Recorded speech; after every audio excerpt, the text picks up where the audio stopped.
నెక్కొండ గ్రామ పంచాయతీలో ప్రజాపాలన ప్రగతి ప్రణాళిక కార్యక్రమం కింద గ్రామ సభ నిర్వహించారు.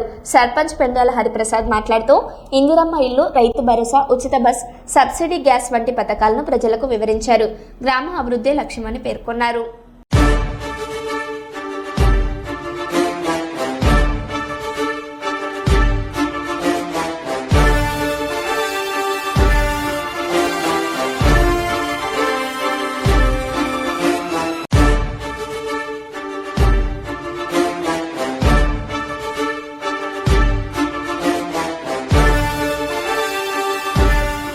ఎమ్మెల్యే శ్రీ తుంతిమారెడ్డి గారి ఆదేశానుసారం ఈరోజు గ్రామ సభ నిర్వహించడం జరుగుతుంది.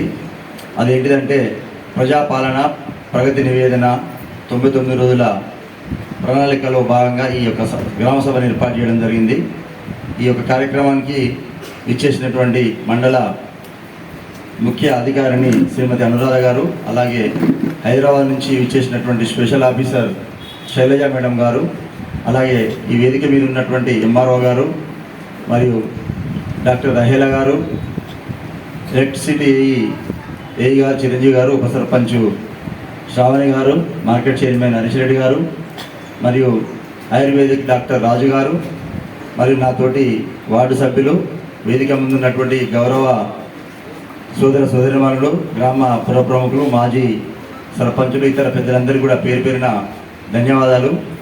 ముఖ్యంగా తెలంగాణ రాష్ట్ర ప్రభుత్వం ఈ యొక్క గ్రామాల్లో ఉండేటువంటి మౌలిక వసతులు కల్పించడం కోసం, అలాగే ప్రభుత్వం ఇచ్చినటువంటి హామీ నెరవేర్చడంలో భాగంగా ప్రజల వద్దకే పాలన, ప్రజలకు ఉండేటువంటి అనేక విషయాలపై వాళ్ళ సమస్యలను తీర్చడం కోసమే ఒక ముఖ్యమైన కార్యక్రమాలను చేపట్టడం జరిగింది.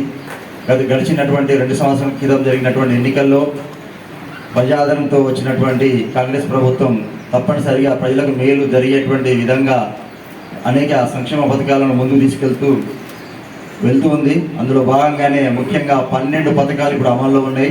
దాంట్లో రైతు భరోసా ఒకటి, తర్వాత ఇందిరమ్మ ఇండ్లు, అలాగే మహాలక్ష్మి ఉచిత బస్సు ప్రయాణం, తర్వాత మహాలక్ష్మి సబ్సిడీ గ్యాస్ సిలిండర్ 500 రూపాయలకి అందించడం, అలాగే గృహజ్యోతి కింద 200 యూనిట్ల విద్యుత్ను, మరియు వరికి ప్రోత్సాహం ఇస్తూ సన్నవరిని పండిస్తూ దానికి బోనస్ ఇవ్వడం, కొనుగోలు చేయడం, ఇవన్నీ జరుగుతూ ఉన్నాయి. అలాగే చేయూత పెన్షన్ కూడా ఇవ్వడం జరుగుతుంది. కొత్తగా జూన్ 1 నుంచి తెలంగాణ అవతరణ దినోత్సవం నుంచి కొత్త పెన్షన్లు సుమారు రాష్ట్ర వ్యాప్తంగా 2 లక్షలు ఇవ్వడం కోసం ప్రభుత్వం మొన్ననే బడ్జెట్లో పెట్టింది. అలాగే కళ్యాణ లక్ష్మి షాదీ ముబారక్ ద్వారా 1,00,000 రూపాయల మనకు